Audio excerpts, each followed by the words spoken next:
नमस्कार. आज आपल्यासोबत आहेत संदीप देशपांडे, लेखक, कवी आणि बाल साहित्यावरती अभ्यास असणारे. खर तर सरांचे अनेक व्याख्यान हे अनेक कॉलेजमध्ये, शाळांमध्ये विनोदाच्या पद्धतीने आणि विनोदाच्या अंगाने जाणारे असतात. सर नमस्कार. नमस्कार. सर, आपण खूप साऱ्या शाळांमध्ये किंवा कॉलेजांमध्ये जाता आणि तिथल्या अनेक मुलांचा तुम्हाला अनुभव येतो. खास करून माझा वैयक्तिक तुमच्याकडे बघण्याचा दृष्टिकोन जो आहे तो एक प्रयोगशील लेखक म्हणून आहे. पण तुम्ही एक वेगळ्या अंगाने, वेगळ्या धाटणीनं लिहिता. तो एक आहे म्हणजे बालसाहित्याचा प्रयोग, आणि दुसरा आहे की तुम्ही लहान मुलांवरती, लहान मुलांसाठी लिहिता, तो एक प्रयोग. तर आज तुम्ही तुमच्या ज्या लेखन प्रवासाविषयी जे आहे थोडक्यात आम्हाला सांगायचं आहे, आणि सुरुवातीला तुमचा परिचय करून द्या. नमस्कार. खरं तर आपण मला या उपक्रमासाठी तुम्ही निवडलं, ही माझ्या दृष्टीने खूप महत्त्वाची गोष्ट आहे. कारण की लेखक लिहित असतो, व्याख्याता बोलत असतो, परंतु लिहिणाऱ्या माणसाला आणि बोलणाऱ्या माणसाला असं मुलाखतीतून लोकांसमोर आणणं, मला वाटतं माझ्या दृष्टीने हा पहिलाच प्रयोग आहे. आणि तूच प्रयोगशील आहे, आमच्यापेक्षा तूच प्रयोगशील आहे असं मला म्हणता येईल. मी मनमाडच्या क्षत्रिय विद्यालयामध्ये उपप्राचार्य म्हणून सध्या कार्यरत आहे, आणि महाराष्ट्र टाइम्स या वर्तमानपत्रामध्ये मी गेल्या काही वर्षांपासून पत्रकारिता करतो आहे. पत्रकारिता करत असताना साहित्याकडे मी एक लेखक म्हणून वळालो. याचं कारण असं आहे की लहानपणी माझ्या आयुष्यामध्ये असे काही प्रसंग घडले की लहानपणी मला शाळेमध्ये काही कारणामुळे जाता आलं नाही, किंवा 5वी ते 10वी पर्यंत माझं जे बालपण आहे, हे 5वी ते 10वी पर्यंतचं बालपण माझं अक्षरशः काही गोष्टींमुळे, माझ्या शारीरिक व्याधींमुळे करपून गेलेलं होतं. तर अशा वेळेला तुम्ही मला प्रश्न विचारला की तुमच्यामधला लेखक कसा निर्माण झाला, किंवा लेखकाची तुम्हाला लेखनाची सवय कशी लागली. तर मला शाळेमध्ये न जाता येत नसल्यामुळे मी घरीच राहायचो. आणि मग त्यावेळेला रामभूमी नावाचं वर्तमानपत्र होतं, गावकरी नावाचं वर्तमानपत्र होतं, देशदूत नावाचं वर्तमानपत्र होतं, आणि त्यामध्ये जनमनाचे प्रतिध्वनी, पत्रास कारण की, वाचकांचं मनोगत, अशा प्रकारची सदरं असायची, आणि त्यामध्ये आपल्याला आपलं मत मांडता यायचं. मला क्रिकेटची खूप आवड होती, आणि मग मी त्यावेळेला वेस्ट इंडिज दौऱ्यावर जाणाऱ्या सुनील गावस्करला शुभेच्छा, किंवा कपिल देवच्या भारतीय संघाने अशा पद्धतीने खेळलं पाहिजे, अशा प्रकारची पत्र माझी त्या काळामध्ये, जेव्हा मी 9वी-10वीला असताना ती पत्र माझी देशदूतमध्ये आली, रामभूमीमध्ये आली, आणि त्या काळामध्ये आपलं काय छापून आल्यापेक्षा आपलं नाव पेपरला आलं, ही गोष्ट फार महत्वाची होती. आणि अशा प्रकारे माझी लिखाणाची सुरुवात झाली. म्हणजे जे वर्तमानपत्र छापून आले, पत्रकारितेची सुरुवात पत्रलेखनाने झाली. आणि मग त्याच वेळी मला असं वाटायला लागलं की मग आपण एखादी गोष्ट लिहायला पाहिजे, आपण एखादी कविता लिहायला पाहिजे, आणि मग एखादी गोष्ट, एखादी कविता मग त्या काळामध्ये मग सुरुवात झाली. आणि मग माझा बिलंदर मन्या हा त्या काळामध्ये जन्माला आला. कोणत्या वर्षी? साधारणतः मी 12वीला किंवा FYला असताना मी चाळीमध्ये, खरं म्हणजे मी चाळीमध्ये राहायचो मी. आणि चाळीमध्ये तुम्ही माहिती असेल की अनेक प्रकारच्या तरांची मुलं असायची चाळीमध्ये. आणि मग त्यावेळेला मी त्यांचे काही किस्से असतील, किंवा त्यांचे काही विशेष लकबी असतील, त्यांची काही शैली असेल, तर त्यावेळेपासून मला टिपायची सवय होती. आणि माझं असं होतं की मला वेगळेपण असलं की मला लगेच भावायचं. एखाद्या मुलामध्ये काहीतरी जरा हटके दिसलं की माझ्यासारखा जो, म्हणजे मला त्या लगेच टिपावं असं वाटायचं. आणि मग असं मी कलेक्शन त्यामध्ये मी करून घेतलं होतं. आणि त्यानंतर साधारणतः मी कॉलेजला गेल्यानंतर, काही वर्ष नाशिकला पत्रकारिता केल्यानंतर, आणि क्षत्रिय हायस्कूलला आल्यानंतर मग माझं बिलंदर मन्याच्या धमाल गोष्टी नावाचं माझं पहिलं पुस्तक हे जन्माला आलं. हे माझं पहिलं अपत्य. तुम्ही विनोदाचे कार्यक्रम अनेक करता, आणि विनोदाचे कार्यक्रम करावे असं तुम्हाला कधी वाटलं, आणि का हे विनोदाचे कार्यक्रम आपोआप तुमच्या निरीक्षणातून होत गेले? जे निरीक्षण केलं आणि ते तुमच्या मनाला असं काहीतरी वेगळेपण भावलं, आणि म्हणून मग ते काही पात्र जे आहेत काल्पनिक ते उभे राहिले असतील, किंवा तुम्ही जे किस्से रंगवून सांगतात ते उभे राहिले असतील. एक तर तुम्ही शिक्षक आहातच, तुम्हाला बोलण्याची लकब आहेच, पण हा जो कार्यक्रम आहे तुमच्या विनोदाच्या गावाजावे असेल, किंवा कवितेच्या कुटुंब रंगलय विनोदात, असा हा कार्यक्रम कुटुंबाची काव्ययात्रा असेल, तर मग हे कार्यक्रम करताना तुम्हाला काही असा अनुभव आलाय का की लोक खळखळून हसताय, आणि त्यावेळेला तुम्हाला वाटतंय की हे अनपेक्षितपणे आपल्याकडनं घडतंय? झालं असं की मुळातच मी ज्या महाविद्यालयामध्ये शिकलो त्या महाविद्यालयाचे प्राचार्य डॉक्टर मसू पाटील होते. आणि यशवंत पाठक आणि प्राध्यापक प्रभाकर बागले यासारखे मान्यवर मला त्या काळामध्ये शिकवायला होते. आणि योगायोगाने मी जेव्हा 11वीला गेलो होतो, प्राध्यापक भाऊसाहेब कुशारे नावाचे एक अतिशय छान मराठी शिकवणारे प्राध्यापक मला शिकवायला आले. तर त्यांची जी विनोदाची शैली होती, म्हणजे मसू पाटील हे संगीत शैली करून जाणारे, डॉक्टर यशवंत पाठक हे बऱ्यापैकी म्हणण्यापेक्षा संत साहित्याचे अभ्यासक होतेच, पण ते बऱ्यापैकी त्यांची जी शैली होती ती वक्तृत्वाची शैली, त्यांची लेखनाची शैली आणि महत्वाची गोष्ट म्हणजे विनोदाचा त्या ठिकाणी फारसा संबंध नव्हता. प्राध्यापक प्रभाकर बागले हे तर खूपच ज्येष्ठ समीक्षक म्हणून त्याची महाराष्ट्राला ओळख होती. पण प्राध्यापक भाऊसाहेब कुशरे जेव्हा मला भेटले, आमचा शब्दुली आणि युवा साहित्य समाज नावाच्या 2 संस्था होत्या कॉलेज जीवनामध्ये असताना, तर त्यामध्ये आम्ही गडकरी दर्शन, त्यामध्ये कुसुमाग्रज साहित्य दर्शन, त्यामध्ये आत्रे आम्ही दर्शन, तर त्यावेळेला मी हटकून काहीतरी मिस्किल काहीतरी मी घ्यायचो. आणि मला हे माहिती होतं की या जगामध्ये माणसांना खूप दुःख आहे. कारण मी स्वतः लहान असताना माझ्या आयुष्यातलं जे बालपण आहे, ते बालपण काही कारणामुळे, मी मागे उल्लेख केला की त्या कारणामुळे माझं बालपण हरवलेलं होतं, करपलेलं होतं. त्यामुळे दुःख काय असतं त्या काळामध्ये किंवा घरी बसलेल्या मुलाच्या मनामधल्या भावना काय असतात, त्या मी त्यावेळेला आत्मसात केल्या होत्या, त्या मी जाणून घेतलेल्या होत्या आणि त्या मी अनुभवल्या पण होत्या. आणि त्यामुळे मला असं वाटलं की लोकांना आपण हसवणं, म्हणजे मला खूप लोक म्हणायचे की हसवणं फार अवघड काम आहे, पण माझ्या दृष्टीने फार सोपं काम होतं. कारण की मला कुशारे सरांसारख्या प्राध्यापकांनी मराठी शिकवलं आणि त्यानंतर मग मी मराठी विनोदी कविता लिहायला लागलो. कॉलेजमध्ये असताना मी मराठी विनोदी कविता लिहायला लागलो आणि मराठी विनोदी कविता लिहिता लिहिता मला असं वाटलं की विनोदी किस्से, विनोदी विडंबन काव्य किंवा विनोदी प्रसंग असं सगळं एकत्र करून आपण एखादा विनोदाच्या गावात आपण कार्यक्रम करू शकतो. आणि तुम्हाला खोटं वाटेल की मी विनोदाच्या गावात कार्यक्रमामध्ये लहानांपासून तर आबालवृद्धांपर्यंत लोक अगदी खळखळून असतात आणि मी विनोदाचे प्रकार लोकांना सांगतो. आणि ते प्रकार सांगत असताना हे जगणं किती सुंदर आहे, हे जगणं सुंदर. कारण आपण बघत आहोत की आज सकाळी घरातून बाहेर पडलेला माणूस संध्याकाळी सुरक्षित घरी येईल की नाही याची कुठल्याही प्रकारची शाश्वती नाही. आपलं जीवन इतकं अस्थिर झालेलं आहे की माझ्या या देशात माझं आता काय उरलं आहे. एका कवीने असं म्हटलंय, माझ्या या देशात आता माझं काय उरलं आहे, पावला पावलावर अतिरेक्यांनी RDX पेरला आहे. मग आता RDX कधी करोनाच्या रूपामध्ये येतो, हा RDX कधी वादळाच्या रूपामध्ये येतो, हा RDX कधी एखाद्या धोधो पावसाच्या रूपामध्ये येतो आणि सगळं नेस्तनाबूत होतं. तर मला असं वाटतं की अशा परिस्थितीमध्ये, अस्थिर जीवनामध्ये आणि असंवेदनशीलता सगळीकडे असताना कुठेतरी विनोदाच्या माध्यमातून लोकांच्या चेहऱ्यावरती हसू पेरणं मला खूप महत्वाचं वाटलं. आणि असे खूप अनुभव आहेत की ज्या अनुभवामध्ये मला लोकांना मी खळखळून हसवलेलं आहे आणि लोकांच्या नंतर मला प्रतिक्रिया आल्या की आयुष्यामध्ये पहिल्यांदा एवढं खळखळून हसलो.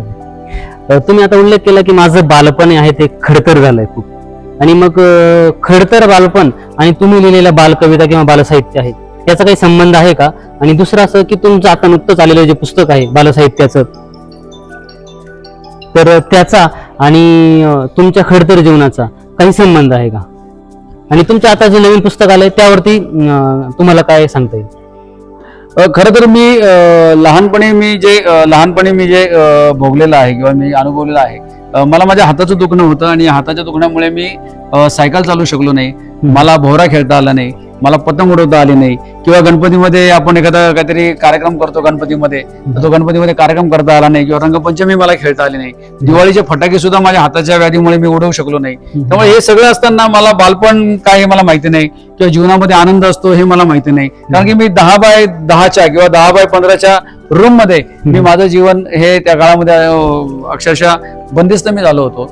पण ज्या वेळेला माझ्या हातावरती उपचार झाले किंवा माझ्या हातावरती शस्त्रक्रिया झाली आणि त्या शस्त्रक्रियेनंतर माझा हात बरा झाला, त्यानंतर 11वी-12वीला मी महाराष्ट्रातला प्रसिद्ध वक्ता म्हणून मी 11वी-12वी नंतर कॉलेजच्या जीवनामध्ये एक चांगला वक्ता म्हणून मी नावावर आत्मविश्वास आला. त्यामध्ये मला आत्मविश्वास आला आणि एक माझ्या लक्षामध्ये आलं की आपलं दुःख मांडण्यापेक्षा मला असं वाटलं की लोकांना काहीतरी मिस्किल किंवा लोकांनी विनोदी देऊन लोकांच्या चेहऱ्यावरती हसू फुलवणं हेच महत्वाचं होतं. आणि आमचा जो बिलंदर मन्या होता, हा बिलंदर मन्या मला चाळी सापडलेला मन्या होता आणि प्रत्येक वेळ वाजल्यानंतर तो म्हणाला की मी पण लहानपणी असाच होतो, हा मन्या असाच होता. त्यामुळे मन्या हा मिस्किल आहे, परंतु मन्याचं वैशिष्ट्य असं आहे की तो किती खोड्या करेल, किती उपद्व्याप करेल, पण शेवटी मात्र काहीतरी तो चांगली गोष्ट करून जाईल, त्याच्यामध्ये काहीतरी सकारात्मक किंवा काहीतरी चांगला गुणात्मक असं तो काहीतरी करून जाईल. आणि म्हणून माझ्या लिखाणामध्ये दुःख आलं नाही, माझ्या लिखाणामध्ये चिंता आली नाही, माझ्या लिखाणामध्ये बाललेखनामध्ये काळजी आली नाही, परंतु माझ्या लिखाणामध्ये एक मिस्किलता, एक ज्याला आपण म्हणतो खेळकरपणा, एक मोकळेपणा आला. आणि दुसरी महत्वाची गोष्ट म्हणजे त्यातून काहीतरी मुलांनी चांगलं त्यातून मुलांना काहीतरी चांगलं करता येईल, की त्यातून मुलं काहीतरी बोध घेतील आणि काहीतरी चांगलं करतील, असा प्रकार त्यामध्ये आला. आणि तू चाल पुढं हा त्याचा परिपाक आहे. क्या बात. आज खरं तर सरांशी गप्पा मारताना असं वाटतंय की अजून आपण बोलत राहू, पण आपल्या व्हिडिओला मर्यादा आहेत. त्याच्या आधी एक गोष्ट तुम्हाला मी सांगेल की तू चाल पुढं ही जी माझी लहान मुलांसाठी कादंबरी आहे, तिचं प्रकाशन दिल्लीमध्ये अखिल भारतीय मराठी साहित्य संमेलनात झालं. आणि त्यामध्ये आमच्या मनमाड शहरामध्ये श्रद्धापूर नावाचं एक गाव आहे, ते गाव मी त्या पुस्तकामध्ये घेतलेलं आहे. पण त्याचा संबंध कुठेतरी मनमाड या गावाशी मला दिसतो की मनमाड जी पाणी टंचाई होती मनमाडमध्ये जो पाण्याचा दुष्काळ होता, जो आमच्या पिढीने अनुभवला. आता मात्र काही कारणांमुळे किंवा सरकारच्या किंवा आमदारांच्या प्रयत्नांमुळे चांगलं काम त्या ठिकाणी होत आहे. त्यामुळे आता काही पाण्याचा एवढं म्हणजे खूप असं भीषणता आता तशी नाहीये.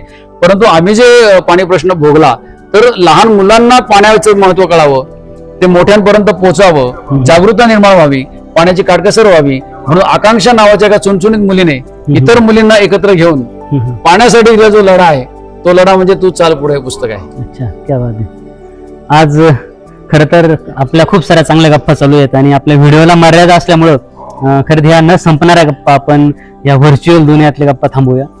आज हा आपण जे आलोय त्या चांदवडच्या रंगमालामध्ये, आणि ह्या चांदवडच्या रंगमालामध्ये अशा एका ज्येष्ठ लेखकाच्या सोबत गप्पा मारण्याची ही संधी आपल्याला मिळाली. खरं तर ही संधी उपलब्ध करून देणारे खूप सारे हात आहेत. त्यापैकी आपले कॅमेरामन असणारे पिंटू भाऊ राऊत यांचे मी मनपूर्वक आभार मानतो. ही जी संकल्पना आहे, आपण रंगमहालात ही शूट करूया सांगणारे आमचे बाळा पाडवी आहेत, सोबत असलेले जनार्दन आबा देवरे आहेत, त्यांचेही मी आभार व्यक्त करतो. आणि सगळ्यात महत्वाचं म्हणजे सरांनी आपल्याला वेळ दिला, त्यांचे आभार व्यक्त करतो. खूप खूप धन्यवाद. आपण लवकरच एका नव्या साहित्यिकासोबत पुन्हा एकदा नव्या व्हिडिओमध्ये भेटूया. थँक्यू. आज आपण आलोय अहिल्यादेवी होळकरांच्या ह्या चांदवडच्या रंगमालामध्ये. ह्या अतिशय सुंदर अशा या वास्तूमध्ये आज आपल्यासोबत आहेत चित्रकार बाळा पाडवी, कवी जनार्दन आबा देवरे आणि ज्येष्ठ लेखक संदीप देशपांडे सर. आणि ह्या इतक्या सुंदर वास्तूमध्ये, ह्या अहिल्याबाईंच्या वास्तव्याच्या पाऊलखुणा जिथे आहेत त्या वास्तूमध्ये आपल्यासोबत असणारे संदीप देशपांडे सर यांनी आपल्याला एक कविता सादर करावी, आणि जी आपल्या रसिकांना, आपल्या ज्या बघणारे व्ह्युअर्स आहेत त्यांच्या समोर एक कविता ठेवावी. मला असं वाटतं की माणसाच्या आयुष्यामध्ये अलीकडच्या काळामध्ये सुसंगतीपेक्षा विसंगतीच खूप आहे. आणि माणसाचं माणूस पण हरवलेला असताना आणि माणसाच्या संवेदना बोथट झालेल्या असताना सुसंगतीकडे आपण सर्वांनी जावं आणि विसंगती दूर व्हावी अशी एक अपेक्षा मनामध्ये आहे. एक बातमी मी वाचली होती की शांतता समितीची बैठक होती, आणि या शांतता समितीच्या बैठकीमध्ये खुर्च्यांनी मारामारी झाली. अध्यक्ष कोणी व्हावं या पदावर खुर्च्यांनी मारामारी झाली. शांतता समितीच्या बैठक, हा खुर्च्यांनी मारामारी झाली अध्यक्ष पदावरून. किंवा कधी आपण वाचतो की तंटामुक्ती अभियान चालू असतं आणि त्याच्यामध्येच तंटे उद्भवतात वगैरे. तर मग अशा वेळेला मी एक कविता, म्हणजे ते वाचल्यानंतर मला एक कविता अशी मी लिहिली होती. कवितेचं शीर्षक होतं की आयुष्य एक सुसंगती, आयुष्य एक विसंगती. कविता शीर्षक आहे आयुष्य एक विसंगती. आणि कविता अशी होती की शांतता समितीच्या बैठकीत आता निघू लागले सुरे, शांतता समितीच्या बैठकीत आता निघू लागले सुरे, आणि गुन्हेगारांच्या स्वागताला सज्ज झाले हारतुरे. शांतता समितीच्या बैठकीत आता निघू लागले सुरे, आणि गुन्हेगारांच्या स्वागताला सज्ज झाले हारतुरे. पोलिसांसाठीच आता द्यावा लागतो बंदोबस्त. क्या बात आहे. म्हणजे बंदोबस्त करण्याचं काम पोलिसांचं असतं, पण पोलिसांच्या गाडीवरती दगडफेक होते, पोलिसांवरती हल्ले होतात, अशा घटना आपण वाचतो. तेव्हा मी असं लिहिलं की पोलिसांसाठीच आता द्यावा लागतो बंदोबस्त, आणि कुपोषण पीडितांचा निधी पण कोणीतरी करतो फस्त. कुपोषण पीडितांचा निधी कोणीतरी करतो फस्त. पवित्र शिक्षण क्षेत्राला असा कसा कलंक, पवित्र शिक्षण क्षेत्राला असा कसा कलंक, आदर्श शिक्षकाकडून विद्यार्थिनीचा विनयभंग, अरे आदर्श शिक्षकाकडून विद्यार्थिनीचा विनयभंग, न्यायालयाच्या आवारातच कायद्याचा होतो खून, न्यायालयाच्या आवारातच कायद्याचा होतो खून, आणि समाज सुधारकाच्या घरातच हल्ली जाळली जाते सून, समाज सुधारकाच्या घरातच आता जाळली जाते सून.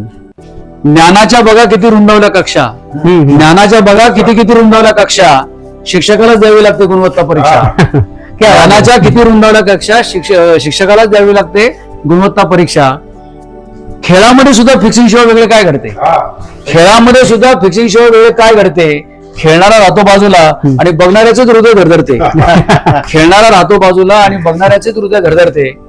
कशाचीच कशाला राहिली नाही सुसंगती, कशाचीच कशाला राहिली नाही सुसंगती. म्हणून आयुष्यच मला वाटू लागले एक फार मोठी विसंगती, आयुष्यच मला वाटू लागले एक फार मोठी विसंगती. एक नंबर.